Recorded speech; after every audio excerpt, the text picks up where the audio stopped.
22 దినములు దేవుడు మనలను కాచి కాపాడి 23వ దినములో ప్రభు మనలను ప్రవేశపరిచిన వారై ఉన్నారు. ఆయనకే నిండు మహిమ ఘనత ప్రభావములు యుగములు ఆయనకే మెండుగా కలుగును గాక. ఆమేన్. అలాగే రాత్రికాల సమయమందు ఆయన సన్నిధిలో ప్రభువుని ధ్యానము చేయడానికై ఏకీభవించిన ఆయన బిడలారా, ప్రభువు మిమ్ములను, మీ కుటుంబములను, మీ పనిపాటులను, మీరు చేయుచున్న సకల కార్యములను ఆయన బహుగా దీవించి ఆశీర్వదించును గాక. ఆమేన్. 10 నిమిషాలు పరిశుద్ధ గ్రంథములో నుండి దేవుని యొక్క వాక్యమును ధ్యానము చేద్దామండి. 17వ అధ్యాయము యోహాను సువార్త 9వ వచనమును చదువుకుందామండి. నేను వారి కొరకు ప్రార్థన చేయుచున్నాను, లోకము కొరకు ప్రార్థన చేయుటలేదు. నీవు నాకు అనుగ్రహించి ఉన్నవారు నీవారైనందున వారి కొరకే ప్రార్థన చేయుచున్నాను. చాలండి.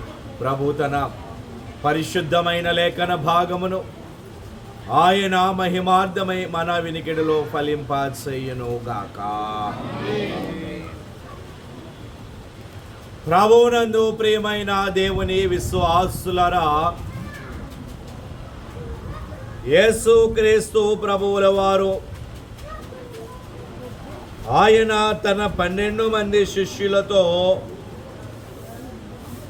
మేడగదిలో, ఆయన ఏ మేడగదిలో అయితే పస్కా విందును ఆయన ఆచరించిన వారుగా ఉన్నారో, ఏ మేడగదిలో అయితే ఆయన భోజన పంక్తిలో నుండి లేచి శిష్యుల పాదములను ఆయన కడిగారో, ఏ మేడగదిలో ఆయన రొట్టెను విరిచి ఇది నా శరీరము, దీనిని తీసుకొనండి, అలాగే ద్రాక్షారసమును పోసి ఇది నా రక్తము, మీరు దీనిని త్రాగండి అని ఏ మేడగదిలో అయితే ఆయన తన శిష్యులకు ఆయన చెప్పిన వారుగా ఉన్నారో, అదే మేడగదిలో ఇంకా అనేకమైన సంగతులు అక్కడ జరిగినట్లుగా ఆయనకు అత్యంత ప్రియముగా ఉన్నటువంటి యోహాను భక్తుడు రాయిస్తూ ఉన్నటువంటి వారై ఉన్నారు. యోహాను అనబడే ఆ భక్తుడు ఆయన రొమ్మున ఆనుకొని ఉన్నాడు గనుక ఆ మేడగదిలో జరిగిన సంఘటనలో ఈ మిగిలిన సువార్తికులు ఎవరు రాయనప్పటికీ ఆయన ప్రభు రొమ్మున ఆనుకొని ఉన్నాడు గనుక ఆయన మేడగదిలో జరిగిన ఇతర సంఘటనలను ఆయన సంగమునకు ఆయన వ్రాయిస్తూ ఉన్నటువంటి వారై ఉన్నారు. నిన్నటి దినమందు 15-16 అధ్యాయములలో ప్రభువు వారికి ఆదరణకరమైన మాటలు శిష్యులకు ఆయన తెలియజేస్తున్న వారుగా ఉన్నారు. ఎందుకనగా ఆయన వారిని వదిలి వెళ్ళవలసిన సమయం ఆసన్నమైనది.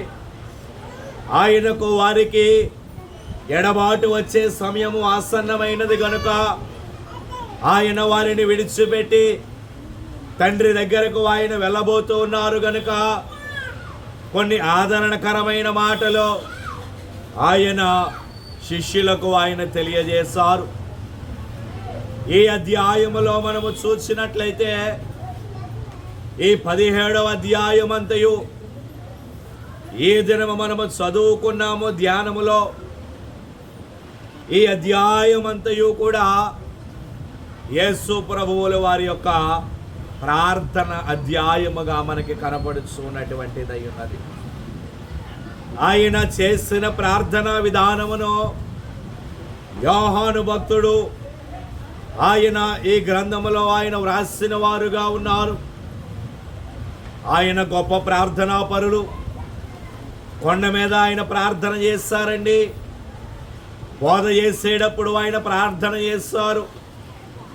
రోగులను ఆయన దగ్గరకు తీసుకుని వచ్చినప్పుడు వారి మీద చేతులుంచి ఆయన ప్రార్థన చేస్తారు. దేవాలయములో ఆయన ప్రార్థన చేస్తారు. అయితే ఈ ప్రార్థనలన్నింటికంటే ఈ అధ్యాయములో వ్రాయబడినటువంటి ప్రార్థన ఒకంత ప్రాముఖ్యత సంతరించుకున్నటువంటిదై ఉన్నది. ఆయన 12 మంది శిష్యులు ఎవరైతే ఉన్నారో 3 సంవత్సరముల 6 మాసములు ఏ శిష్యులైతే ఆయనతో ప్రయాణము చేస్తారో వారి కోసము ఆయన ప్రార్థన చేయిస్తున్నారు. వారి కోసము వారు ఆయనను విడిచిపెట్టాలి, ఆయన వారిని వదిలి వెళ్ళాలి గనుక వారికి శ్రమ కలిగినప్పుడు వారు ఎలాగున వారు నిలవబడాలో, వారికి అపాయములు వచ్చినప్పుడు ఎలాగున వారు నిలవబడాలో వారికి ధైర్యాన్ని కలుగు చేయడానికై దేవుడు వారి కోసము ప్రార్థన చేస్తూ ఉన్నారు. వారిని వెంబడించేవారు, ఆయనను వెంబడించేవారు అనేక మంది ఉన్నారు. ఇప్పుడు ఈ లోకంలో కొంతమంది రాజకీయ నాయకులు ఉంటారు, లేదా ఒక లోక అధికారి ఉన్నప్పుడు అతనిని వెంబడించేవారు. అతడు ఈ రాష్ట్రములో అధికారి అయితే అతనిని వెంబడించేవారు ఈ రాష్ట్రములోనే ఉంటారు. అలాగే అతడు అమెరికా దేశము వాడైతే అతనిని వెంబడించేవారు ఆ దేశములో వారు ఉంటారు. కానీ యేసు క్రీస్తు ప్రభువులు వారిని వెంబడించేవారు ప్రపంచవ్యాప్తముగా వారు ఉన్నటువంటి వారై ఉన్నారు. దేవునికి స్తోత్రం. కొన్ని కోటాను కోట్ల మంది విశ్వాసులు ప్రభువుని వారు వెంబడించుచూ ఉన్నారు. కనుక ఆయన ఆ మేడగదిలో ఆయన చేస్తూ ఉన్నటువంటి ప్రార్థన కేవలము ఆ 12 మంది కోసము మాత్రమే కాదు, కానీ ఎవరైతే ఆయనను వెంబడించుచూ ఉన్నారో, ఎవరైతే ఆయన యందు విశ్వాసం ఉంచుచూ ఉన్నారో వారందరి కోసమును కూడా ఆయన ఆ రాత్రికాల సమయమందు మేడగదిలో కొన్ని ప్రార్థనలు ఆయన చేయించు ఉన్నటువంటి వారై ఉన్నారు. మనము అనుకోవచ్చు, మన కోసము ప్రార్థన చేసేవారు ఎవరూ లేరు అని, నా కోసము దేవుని దగ్గర మొరపెట్టేవారు ఎవరూ లేరు అని మనం అనుకోవచ్చు. కానీ మన కోసము ప్రార్థన చేసేవారు ఎవరు ఉన్నా లేకపోయినా మన కోసము నిత్యము ఆయన తండ్రి దగ్గర మన కోసం విజ్ఞాపన చేస్తూనే ఉన్నారు. దేవునికి స్తోత్రం. తండ్రి కుడి పార్శ్వమున ఆయన ఆసీనుడయ్యుండి నిత్యము ఆయనను వెంబడించే వారి కోసము, నిత్యము ఆయన యందు విశ్వాసం ఉంచిన వారి కోసము ఆయన ప్రార్థనలు చేస్తూనే ఉన్నారు. అయితే ఆయన మేడగదిలో చేసినటువంటి ప్రార్థనలు ఏమిటి? శిష్యుల కోసమో సంఘము కోసమో ఆయన చేసిన ప్రార్థనలు ఏమిటో ఈ రాత్రికాల సమయమందు దేవుని వాక్యములో నుండి మనము ధ్యానము చేద్దామండి. 17వ అధ్యాయము 11వ వచనాన్ని చదువుకుందామండి. నేనికను లోకములో ఉండను గాని వీరు లోకములో ఉన్నారు. నేను నీ యొద్దకు వచ్చుచున్నాను. పరిశుద్ధుడవైన తండ్రి, మనము ఏకమై ఉన్నలాగున వారును ఏకమై ఉండునట్లు నీవు నాకు అనుగ్రహించిన నీ నామమందు వారిని కాపాడము. చాలండి. చదువుబడిన లేఖన భాగములో ప్రభు తండ్రికి ఆయన ప్రార్థన చేస్తూ ఉన్నటువంటి వారై ఉన్నారు. మేడగదిలో ఉన్నటువంటి ఆయన మోకాళ్ళుని ఆయన తండ్రికి ఆయన ప్రార్థన చేస్తూ ఉన్నారు. ఏమంటూ ఉన్నారు ఆయన అక్కడంటే, నేను ఇంకను లోకములో ఉన్నను, వీరు లోకములో ఉన్నారు, నేను నీ యొద్దకు వచ్చుచూ ఉన్నాను. తండ్రి నీవు నాకు అప్పగించినటువంటి భూమి మీద నాకు అప్పగించిన పని సంపూర్తి అయినది. నీవు నాకు అప్పగించిన పనిని నేను పూర్తి చేస్తాను కనుక నేను మరలా నీ దగ్గరకు వచ్చుచూ ఉన్నాను. ఈ ప్రజలు ఎవరైతే ఉన్నారో వారి ఇంకా లోకములోనే వారు ఉంటారు కనుక పరిశుద్ధుడు అయిన తండ్రి, మనము ఏకమై ఉన్నలాగున వారును ఏకమై ఉన్నట్లు నీవు నాకు అనుగ్రహించిన నీ నామమందు వారిని కాపాడుము అని ఆయన అంటున్నారు. కనుక మొట్టమొదటిగా ఆయన సంఘము కోసము ఆయన చేసినటువంటి ప్రార్థన ఏమిటి అంటే, సంఘము కోసము ఆయన చేసిన ప్రార్థన ఏమిటి అంటే సంఘము కాపాడబడులాగా ఆయన ప్రార్థన చేసిన వారై ఉన్నారు. దేవునికి స్తోత్రం. అదే అంటున్నారు ఆయన, వారు కాపాడబడాలి, వారిని కాపాడుము అని ఆయన అంటున్నారు. ఈనాడు దేవుని సంఘము కాపాడబడాలి. ఈ లోకములో సంఘము ఉన్నది కనుక సంఘముకు దుష్టుని ద్వారా అపాయము ఉన్నది, సాతానుని ద్వారా సంఘమునకు అపాయము ఉన్నది. సాతానుడు ఎవరిని మృంగుదునా అని గర్జించు సింహము వలె అతడు ఈ లోకములో తిరుగుతూ ఉన్నాడు. ఎప్పుడు ఎవరిని మృంగుదునా అని, ఎవరి యొక్క విశ్వాసమును పాడు చేయుదునా అని, ఎవరిని పాడు చేయుదునా అని సాతానుడు తిరుగుతూ ఉన్నాడు గనుక, అయ్యా సంఘము లోకములో ఉన్నది గనుక సంఘమును కాపాడుము అని ఆయన ప్రార్థన చేస్తూ ఉన్నారు. సంఘము అపాయముల నుండి కాపాడబడాలి, ప్రమాదముల నుండి సంఘము కాపాడబడాలి. అపోస్తుల కార్యముల గ్రంథం అండి 26వ అధ్యాయము ప్రియులారా 17వ వచనం అండి. 26:17 నీవు నన్ను చూచి ఉన్న సంగతిని గూర్చియో, నేను నీకు కనబడబోవు సంగతిని గూర్చియో, నిన్ను పరిచారకునిగాను సాక్షినిగాను నియమించుటకై కనబడి ఉన్నాను. నీవు లేచి నీ పాదములు మోపి నిలువుము. నేను ఈ ప్రజల వలనను అన్యజనుల వలనను హాని కలగకుండా నిన్ను కాపాడేదను. చాలండి. చదువుబడిన లేఖన భాగములో పౌలు తన సాక్ష్యమును ఆయన చెప్పుచున్నటువంటి వాడయ్యున్నాడు.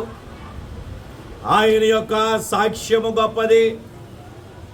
అతడు సౌలుగా ఉన్న దినాలలో క్రూరుడుగా ఉండి దేవుని సంఘమును అతడు పాడు చేయుచున్నాడు. దేవుని సంఘ బిడ్డలను అతడు పాడు చేయొచ్చు, సంఘాన్ని ఎలాగూ నాశనము చేయాలని, క్రైస్తవులను హింసకు గురి చేయాలని, వారిని హతము చేయాలని అదే పనిగా సౌలు ప్రయాణమై వెళుతూ ఉన్నాడు. అటువంటి సౌలును దేవుడు పిలిచారు ఒక దినమందు. సౌలా, నన్నెందుకు హింసించుచూ ఉన్నావు అని దేవుడు సౌలుని పిలవగానే ఒక్కసారిగా ఆగాడు. సౌలు కింద పడిపోయాడు. అటువంటి సౌలుతో దేవుడు అంటూ ఉన్నటువంటి మాట ఆయన అక్కడ చెబుతూ ఉన్నారు. ఏమిటి అంటే, నీవు లేచి నీ పాదముల మోపి నిలువుము. నేను ఈ ప్రజల వలనను అన్యజనుల వలనను హాని కలుగకుండా నిన్ను కాపాడేదను అని ఆయన అంటూ, అనగా సంగమునకు అన్యజనుల వలన, సంగమునకు ప్రజల వలన ఈ హాని ఉన్నది.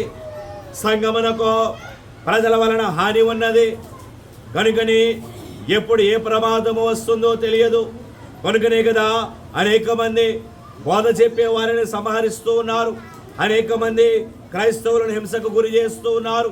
అనేక చోట్ల దేవాలయములను కూల్చివేస్తూ ఉన్నారు.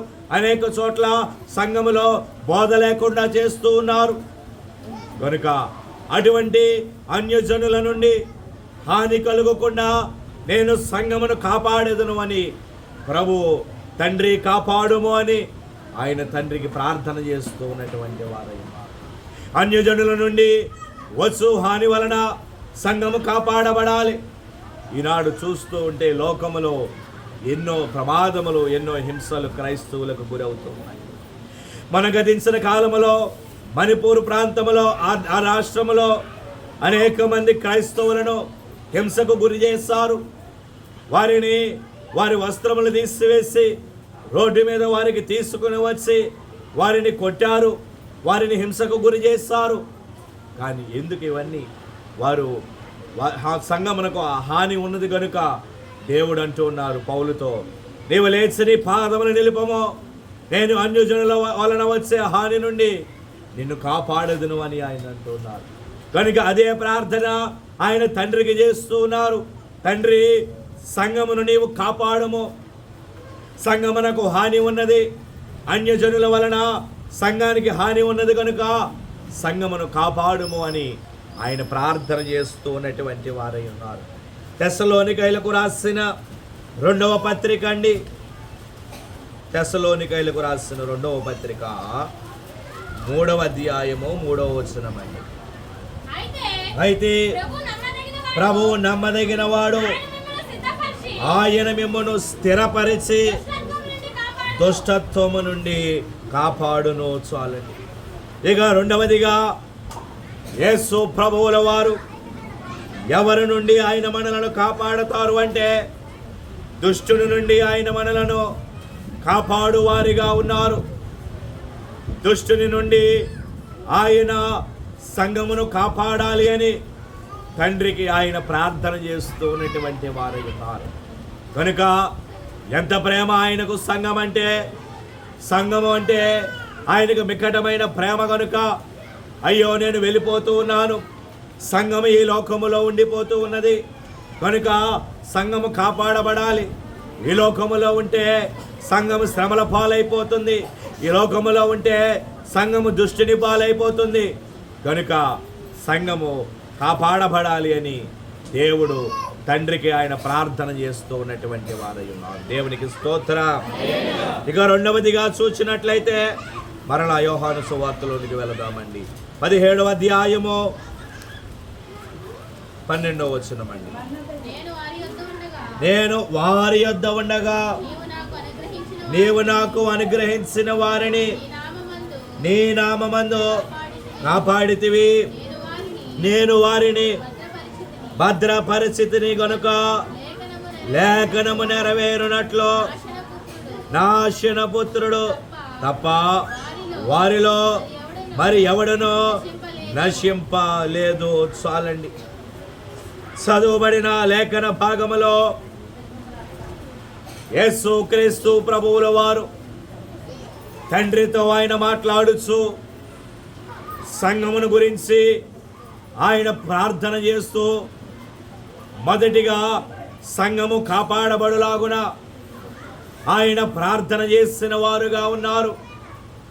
రెండవదిగా సంఘము కోసము ఆయన ఏమని ఆయన ప్రార్థన చేయిస్తున్నారు అంటే, నేను వారి యొద్ద ఉండగా, అనగా నేను సంఘము యొద్ద ఉండగా నీవు నాకు అనుగ్రహించిన వారిని నీ నామమందు నేను కాపాడాను, నేను వారిని భద్రపరిచాను, నాకు నీవు అప్పగించిన సంఘమును నేను భద్రముగా ఉంచాను, నీవు నాకు అప్పగించిన సంఘమును నేను భద్రపరిచాను కనుక తండ్రి, ఇప్పుడు నేను వారిని విడిచి నీ దగ్గరికి నేను వచ్చుచూ ఉన్నాను, వారిని విడిచిపెట్టి నీ దగ్గరికి నేను వచ్చుచూ ఉన్నాను కనుక లేఖనము నెరవేరినట్లు నాశనపుత్రుడు తప్ప మరి ఎవ్వరును నాశనము కాలేదు అంటున్నారు.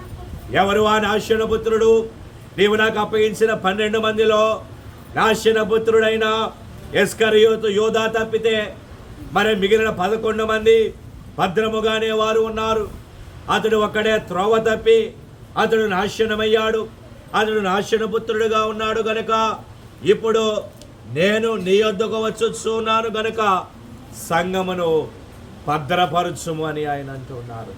కనుక రెండవదిగా ఆయన ఎందుకోసము ఆయన సంఘము కోసము ఆయన చేసినటువంటి రెండవ ప్రార్థన ఏమిటి అంటే సంఘం యొక్క భద్రత కోసము ఆయన ప్రార్థన చేసిన వారుగా ఉన్నారు. దేవునికి స్తోత్రం. సంఘము భద్రపరచబడాలి కనుకనే నీవు నాకు వారిని అప్పగించినప్పుడు నేను వారిని క్షేమముగానే నేను చూసుకున్నాను, భద్రముగానే నేను వారిని ఉంచాను. అయితే ఇప్పుడు నేను విడిచిపెట్టి నీ దగ్గరికి రాబోతూ ఉన్నాను కనుక తండ్రి సంఘమును భద్రపరచుము, సంఘమును భద్రముగా ఉంచుము అని ఆయన ప్రార్థన చేయించు ఉన్నటువంటి వారు. మనమే యోబు విషయములో మనము చూసినట్లయితే ప్రభువు సాతానుతో అంటూ ఉన్నారు, సాతానా నీవు భూమి మీద నుండే వచ్చావు కదా, నా సేవకుడైన యోబుని నీవు చూచావా? అతడు ఎంత యథార్థముగా ఉన్నాడో, అతడు నా పక్షముగా ఎంత యథార్థత అతను కనుపరిచాడో అంటే సాతానుడు అంటాడు ప్రభువుతో, ఎందుకున్నాడయ్యా, నీవు అతని చుట్టూ కంచెను వేస్తావు కదా, అతని చుట్టూ కంచెను వేసినందువలనే అతడు యథార్థముగా ఉన్నాడు, అతడు చుట్టూ కంచెను తీసివేయి యథార్థముగా ఉంటాడేమో చూద్దామంటూ ఉన్నాడు. ఈనాడు యోబు చుట్టూ ఎటువంటి కంచెనైతే దేవుడు వేస్తాడో సంఘము చుట్టూ అటువంటి కంచెను ఆయన వేయబోతూ ఉన్నటువంటి వారై ఉన్నారు. దేవునికి స్తోత్రం. సంఘము చుట్టూ అటువంటి కంచెను ఆయన వేయబోతూ ఉన్నారు.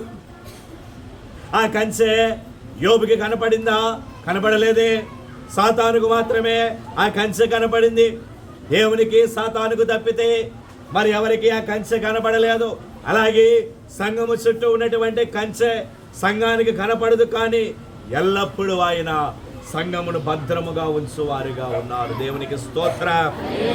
యోధా పత్రిక అండి, యోధా పత్రిక ప్రియులారా, మొదటి వచనమును చదువుకుందామండి.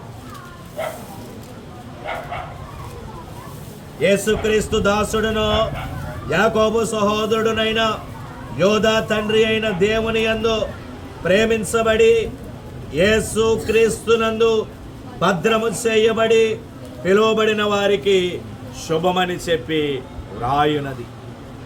యోధా భక్తుడు, ఆ ప్రవక్త ఆయన వ్రాయిచ్చు అక్కడ అంటూ ఉన్నటువంటి మాట ఏమిటే అంటే ఆయన ఎక్కడ భద్రము చేయబడ్డారు అంటే యేసుక్రీస్తునందు ఆయన భద్రము చేయబడిన వారుగా ఉన్నారు. కనుక ఈనాడు సంఘము చుట్టూ ఆయన కంచె వేస్తారు అంటే సంఘమును ఆయన భద్రపరచుచూ ఉన్నారు అంటే ఎలాగున ఆయన భద్రపరచుచూ ఉన్నారు అంటే యేసుక్రీస్తు ప్రభువులో సంఘమును ఆయన భద్రపరచుచూ ఉన్నటువంటి వారై ఉన్నారు. అలాగే ఇర్మియా గ్రంథం అండి, 40వ అధ్యాయము ప్రియులారా, ఇర్మియా గ్రంథము 40వ అధ్యాయము 4వ వచనము నుండి చదువుకుందాం. ఆలకించుము, ఈ దినమును నేను నీ చేతుల సంఖ్యలను తీసి నిన్ను విడిపించుచున్నాను, నాతో కూడా బబులోనునకు వచ్చుట మంచిదని నీకు తోచిన ఎడల రమ్ము, నేను నిన్ను భద్రముగా కాపాడదను. చాలండి. చదువుబడిన లేఖన భాగములో అక్కడ వ్రాయబడి ఉన్నటువంటి మాట ఏమిటి అంటే ప్రభువు ప్రవక్తతో మాట్లాడుచు ఉన్నటువంటి మాట, నా దగ్గరకు రమ్ము, నేను నిన్ను భద్రముగా కాపాడదును అని ఆయన అంటున్నారు. కనుక మన చుట్టూ ఎల్లప్పుడూ ఆయన భద్రత అనబడేది ఉన్నది. దైవ బిడ్డలైనటువంటి వారి చుట్టూ ఎల్లప్పుడూ కూడా దేవుని భద్రత అనబడేది ఉన్నది. కనుక రెండవదిగా ఆయన సంఘము కోసము ఆయన ఏమని ఆయన తండ్రికి విజ్ఞాపన చేస్తారు అంటే, అయ్యా సంఘమును భద్రపరచుము అని ఆయన విజ్ఞాపన చేస్తున్న వారుగా ఉన్నారు. దేవునికి స్తోత్రం. మూడవదిగా చూసినట్లయితే 17వ అధ్యాయము 15వ వచనాన్ని చదువుకుందాం. నీవు లోకములో నుండి వారిని తీసుకుని పొమ్మని నేను ప్రార్థించుటలేదు, కానీ దుష్టుని నుండి వారిని కాపాడుమని ప్రార్థించుచున్నాను. చాలండి. చదువుబడిన లేఖన భాగములో ప్రభువుల వారు తండ్రికి ఆయన చేయిస్తున్నటువంటి ప్రార్థన, సంఘము విషయమై తండ్రికి ఆయన చేయిస్తున్నటువంటి విజ్ఞాపన ఏమిటి? ఆ విజ్ఞాపన అంటే అక్కడ ఆయన అంటూ ఉన్నారు, లోకములో నుండి వారిని తీసుకుని పొమ్మని నేను ప్రార్థించుటలేదు, కానీ దుష్టుని నుండి కాపాడుమని ప్రార్థించుతున్నాను. దుష్టు నుండి అనబడే దగ్గర 1 అనే అంకె ఉన్నది. కింద చూసినట్లయితే కీడు నుండి వారిని కాపాడుమని ఆయన ప్రార్థించుచున్నారు. కనుక 3వదిగా సంఘము కోసము ఆయన చేస్తున్నటువంటి ప్రార్థన ఏమిటి అంటే సంఘమును కీడు నుండి కాపాడమని ఆయన ప్రార్థన చేయించున్నటువంటి వారై ఉన్నారు. దేవునికి స్తోత్రం. సంఘమునకు కీడు కలుగజేసేవాడు సాతానుడే. ఏ పక్క నుంచి కీడు వస్తుందో మనకు తెలియదు. కీడు అనబడేది మనకి తెలిసి రాదు. ప్రియమైనటువంటి వారలారా, అకస్మాత్తుగా వచ్చి కీడు మన మీద పడిపోతుంది. అప్పటి వరకు బాగానే మనము ఉంటాము. అప్పటి వరకు ఆనందముగానే సంతోషముగానే మనము ఉంటాము. కానీ అనుకోని విధముగా కీడు వచ్చి మన మీద పడుతుంది. అనుకునే రీతిగా కీడు వచ్చి మనలను కృంగజేస్తుంది. అనుకునే రీతిగా కీడు వచ్చి మనకు అపాయమును కలుగజేస్తుంది. కనుక తండ్రి, నీవు నాకు ఇచ్చినటువంటి ఆ సంఘమును ఆ కీడు నుండి కాపాడుము అని ఆయన అంటూ ఉన్నటువంటి వారు. ఈనాడు సంఘము అపాయములో పడితే సంతోషించువారు అనేక మంది ఉన్నారు. ఈనాడు దేవుని బిడలైనటువంటి వారికి ప్రమాదములు కలిగితే సంతోషించువారు ఎంతమంది లేరు? దేవుని బిడలకు ఏదైనా అయితే లోకములో ఉన్నవారు వారిని చూసి బాగా అయింది వారికి అని అనేక మంది సంతోషించుచు ఉన్నటువంటి వారు ఉన్నారు. మన జరిగిన సంఘటన మనమందరం బాగుగా ఎరిగిన వారమే. గతించిన 2 దినాలలో టీవీ అన్ని వార్తలన్నీ కూడా ఆ వార్తతో నేను నిండుకొని ఉన్నది. గొప్ప దైవజనుడు ప్రవీణ్ పగడాల అనబడే ఒక గొప్ప దైవజనుడు దేవుని కోసము ఆయన స్వరమును బలముగా వినిపించినటువంటి ఆయన హఠాత్తుగా అకస్మాత్తుగా రోడ్డు ప్రక్కన ఆయన మరణించి ఉన్నారు. అక్కడ చూసినట్లయితే అది యాక్సిడెంట్ అని వారు అంటున్నారు. కానీ అనేక మంది దాని చుట్టూ ఏదో కోణము ఉన్నదని అనుమానములు వారు వ్యక్తం చేస్తూ ఉన్నారు. అయితే వారు ఎవరు చెప్పకుండా మనము దేనిని నిర్ధారించకూడదు. కానీ అది దేవుని పిలుపు ఆయన అందుకున్నారు. ఏదైనా కానీ దేవుడు అనుమతించితేనే కానీ ఏ మానవునికైనా కీడు అనబడేది వస్తుంది. కనుక వారు ఆయన చనిపోయారు. కుటుంబం అంతా బాధలలో ఉన్నది. లోక సంద్రమంతా బాధలలో ఉన్నది. క్రైస్తవులందరూ వేదనలో ఉన్నారు. కానీ కొంతమంది ఆయనంటే పడని వారు, ఆయనంటే ఇష్టము లేని వారు అనేక మంది ఆయనను గూర్చి సంతోషించుచు ఉన్నారు. ఆయనను గురించి సంతోషించుచు ఫేస్బుక్లోను యూట్యూబ్లోను వారి వీడియోలు వారు పెడుతూ ఉన్నారు. ఇది ఎక్కడ ఆనందం అండి? ఒక మనిషి చనిపోయి కుటుంబం వేదనలో ఉంటే, ఒక మనిషి చనిపోయి కుటుంబం విచారములో ఉంటే వారిని ఓదార్చవలసినది పోయి వారిని చూచి ఎగతాళి చేస్తుంది. ఇది కీడు. మానవునికి కీడు ఎక్కడి నుండో రాదండి. లోకములో ఉన్న వారి నుండే, లోకములో ఉన్న వారి చుట్టూ నుండే సాతానుడు ఏదో ఒక విధముగా కీడు కలుగు చేయాలని చూస్తాడు. కనుక సంఘమును ఆ కీడు నుండి తప్పించుము అని, ఆ కీడు నుండి సంఘమునకు విమోచన దయచేయము అని తండ్రికి ఆయన విజ్ఞాపన చేయిస్తూ ఉన్నటువంటి వారై ఉన్నారు. అపోస్తుల కార్యముల గ్రంథం అండి 2వ అధ్యాయము ప్రియులారా 23వ వచనం అండి. దేవుడు నిశ్చయించిన సంకల్పమును ఆయన భవిష్య జ్ఞానమును అనుసరించి అప్పగింపబడిన ఈయనను మీరు దుష్టుల చేత సిలువ వేయించి చంపితిరి. చాలండి. చదువుబడిన లేఖన భాగములో పేతురు పరిశుద్ధాత్మను పొందుకున్న తరువాత అతడు ప్రసంగము చేయొచ్చు. మేడగదిలో ఉన్నటువంటి పేతురు పరిశుద్ధాత్మను పొందుకున్న తరువాత అతడు ప్రసంగము చేయొచ్చు అంటూ ఉన్నాడు. ఆయన భవిష్య జ్ఞానమును బట్టి అనుసరించి అప్పగింపబడిన ఈయనను దుష్టుల చేత సిలువ వేయించి చంపితిరి. దుష్టుల చేత అనగా ఎవరు వారు? అక్రమకారుల చేత మీరు ఆయనని సిలువ వేయించి మీరు చంపించారు అని ఆయన అంటూ ఉన్నారు.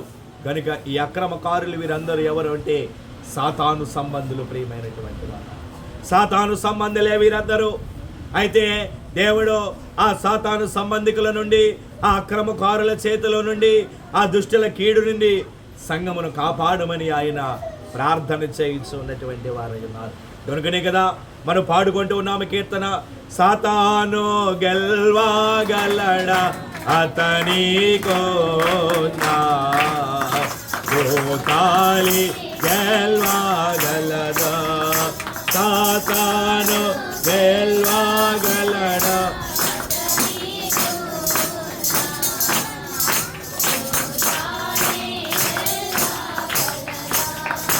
పాతకములు వాటి ఫలితములు గెలుచురా,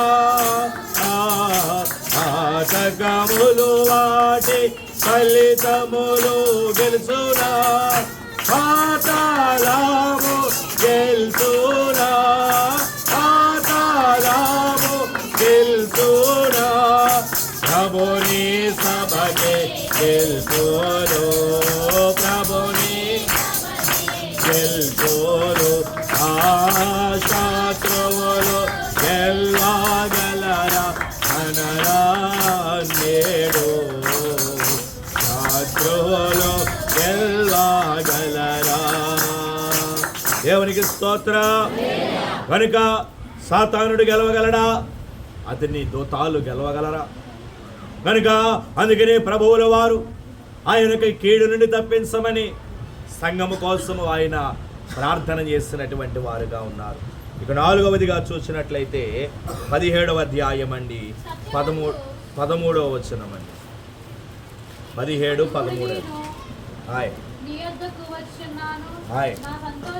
నా సంతోషము వారి యందు పరిపూర్ణమగునట్లు లోకమందు ఈ మాట చెప్పుచున్నాను. చాలండి.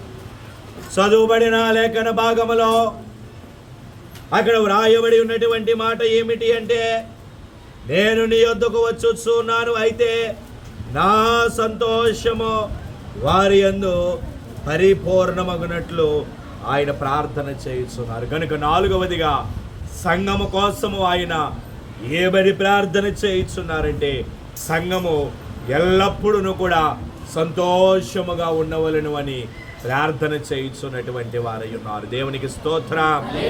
సంఘము ఎప్పుడు కూడా సంతోషముగా ఉండాలి. సంఘ బిడ్డలు ఎల్లప్పుడూ కూడా సంతోషముగానే ఉండాలి, ఆనందముగా ఉండాలి అనబడేది ఆయన యొక్క ఉద్దేశ్యము. ప్రియమైనటువంటి వారలారా, ఈ లోకములో ఎన్నో తాత్కాలికమైన సంతోషములు, ఈ లోకములో ఎన్నో తాత్కాలికమైనటువంటి ఆనందములు మనం పొందుకోవచ్చును, కానీ అవి శాశ్వతమైనవి కావు. దేవుడు ఇచ్చే సంతోషము, ఆయన మనకు ఇచ్చే ఆనందము శాశ్వతమైనటువంటి ఆనందము. ఆయన ద్వారానే మనము ఆ సంతోషమును మనం పొందుకోగలము. సంఘములో ఉన్నప్పుడు మటుకే ఆ ఆనందమును మనం పొందుకోగలము. అందుకే ఆయన అంటూ ఉన్నారు, కీర్తనల గ్రంథం అండి 16వ కీర్తన. ప్రియులారా, 16వ కీర్తన 11వ వచనం అండి. జీవమార్గమును నీవు నాకు తెలియజేసెదవు, నీ సన్నిధిని సంపూర్ణ సంతోషము కలదు. చదువుబడిన లేఖన భాగములో కీర్తనాకారుడు అంటూ ఉన్నటువంటి మాట, ఎక్కడ మనకి సంతోషము అంటే ఆయన సన్నిధిలోనే మనకి సంపూర్ణమైన సంతోషము. కనుక ఆయన సన్నిధిలో ఉండాలి, సన్నిధిలో ఏకీభవించాలి. ఆయన సన్నిధిలో మనము ఉండి ఏకీభవించినప్పుడు మనకు ఎటువంటి శ్రమలు, ఎటువంటి అపాయములు మన చుట్టూ ఉన్న దేవుడు వాటిని తీసివేసి పరిపూర్ణమైన సంతోషమును ఆయన దయచేయబోతూ ఉన్నారు. దేవునికి స్తోత్రం. అలాగే 19వ అధ్యాయం అండి, కీర్తనల గ్రంథము 8వ వచనం అండి. యెహోవా ఉపదేశములో నిర్దోషమైనవి, అవి హృదయమును సంతోషపరచును. చాలండి. ఇక రెండవదిగా వేటి వలన మనకి సంతోషము అంటే ఆయన ఉపదేశముల వలన. ఏమిటి ఆయన ఉపదేశములో? ఆయన వాక్యమే కదా. కనుక ఆయన మాటల ద్వారా మనకు సంతోషము, ఆయన వాక్యము ద్వారా మనకి సంతోషము. ప్రియమైనటువంటి వారు, కనుక దేవుని సన్నిధిలోనే మనము పరిపూర్ణమైన సంతోషమును మనము పొందుకోగలము. అందుకే కదా మనం పాడుకుంటూ ఉన్నాము, ఈ సంతోషము నీకో కావలెనా, ఈ సంతోషము నీకో కావలెనా, ఈ సంతోషము నీకో కావలెనా, నేడే యేసు నొద్దకు రాము, నేడే యేసు నొద్దకు రాము, సంతోషమే సమాధానము, సంతోషమే సమాధానము, సంతోషమే సమాధానము, చెప్పనా సఖ్యమైన, చెప్పనా సఖ్యమైన సంతోషం. కనుక ఈ సంతోషం మనకు కావాలంటే దేవుని దగ్గరికి రావాలి. ఆయన సన్నిధిలోనే మనము సంపూర్ణ సంతోషమును పొందుకోగలము. ఇక 5వదిగా 17వ అధ్యాయము 20వ వచనం అండి. మరియు నీవు నన్ను పంపితివని లోకము నమ్మునట్లు తండ్రి నాయందు నీవును నీయందు నేనును ఉన్నలాగున వారును మనమందు ఏకమై ఉండవలనని వారి కొరకు మాత్రము నేను ప్రార్థించటం లేదు. వారి వాక్యము వలన నా యందు విశ్వాసముంచు వారందరూ ఏకమై ఉండవలనని వారి కొరకు ప్రార్థించుచున్నాను. చాలండి. ఇక 5వదిగా దేవుడు సంఘము కోసము ఏమని ఆయన ప్రార్థన చేయిస్తున్నారు అంటే అక్కడ వ్రాయబడి ఉన్నటువంటి మాట, నా యందు విశ్వాసముంచు వారందరూ ఏకమై ఉండవలనని నేను వారి కోసము మనము ఏకమై ఉన్నలాగున వారును ఏకమై ఉండవలనని నీవు నాకు అనుగ్రహించిన మహిమను నేను వారికి ఇచ్చి తినని ఆయన అంటూ ఉన్నారు. కనుక 5వదిగా ఎందుకు ఆయన ప్రార్థన చేస్తూ ఉన్నారంటే సంఘం యొక్క ఐక్యత కోసం ఆయన ప్రార్థన చేస్తూ ఉన్నారు. సంఘము ఐక్యముగా ఉండాలి. సంఘములో ఉన్న బిడ్డలందరూ కూడా ఐక్యత కలిగి ఉండాలి. సంఘము యొక్క ఐక్యతను పాడు చేయవాడు సాతానుడు. ఎప్పుడో సంఘము యొక్క ఐక్యతను అతడు పాడు చేయాలని అతడు చూస్తూ ఉంటాడు. కానీ దేవుని బిడ్డలు ఎల్లప్పుడూ కూడా సాతాను యొక్క చేతులలోనికి చిక్కకుండా, సాతాను యొక్క వశములోనికి వెళ్లకుండా దేవుడు సంఘము యొక్క ఐక్యత కోసము ఆయన ఎల్లప్పుడూ ఆయన ప్రార్థన చేస్తూనే ఉన్నారు. కనుక ప్రభు అంటున్నారు, నేను లోకము కోసం ప్రార్థించడం లేదు, కానీ నీవు నాకు ఎవరినైతే అనుగ్రహించావో వారి కోసం నేను ప్రార్థించుచూ ఉన్నాను అని ఆయన అంటూ ఉన్నారు. మనము ఆయనకు అనుగ్రహింపబడిన వారము. ఆయన తన స్వరక్తాన్ని ఇచ్చి మనలను ఆయన కొనుక్కున్నారు. కనుక మన కోసము ఆయన ఈ 5 ప్రార్థనలు ఆయన చేశారు. కనుక ఆయన సన్నిధిలో ఉందాము. ఈ 5 దీవెనలు, 5 ఆశీర్వాదములు ఆయన ద్వారా పొందుకుందాము. ప్రభు కృపా దీవెన ఆశీర్వాదములు మీ ఎల్లరికూ సదా తోడయుండునుగాక. ఆమేన్. మోకరిందామండి. ఆయన ధ్యానములోనికి వెళ్దాము. ప్రియులారా, అందరము కూడా మోకరిందామండి. ఎందుకో ఈ ఘోర పాపిని చేరదీసా ప్రభువా, ఏమోంది నాలో నీ పరిశుద్ధత లేదే, అయినా నన్ను ప్రేమించితివే. ఎందుకో ఈ ఘోర పాపి చేరదీసా ప్రభువా, ఏమోంది నాలో నీ పరిశుద్ధత లేదే, అయినా నన్ను ప్రేమించితివే. అయినను నన్ను ప్రేమించావు, పోషించావు, నన్ను కరుణించావు. అయినను నన్ను ప్రేమించావు, పోషించావు, నన్ను కరుణించావు. ఎందుకో ఈ ఘోర పాపి చేరదీసావు. ఏముంది నాలో నీ పరిశుద్ధత లేదే, అయినా నన్ను ప్రేమించితివే, అయినా నన్ను ప్రేమించితివే.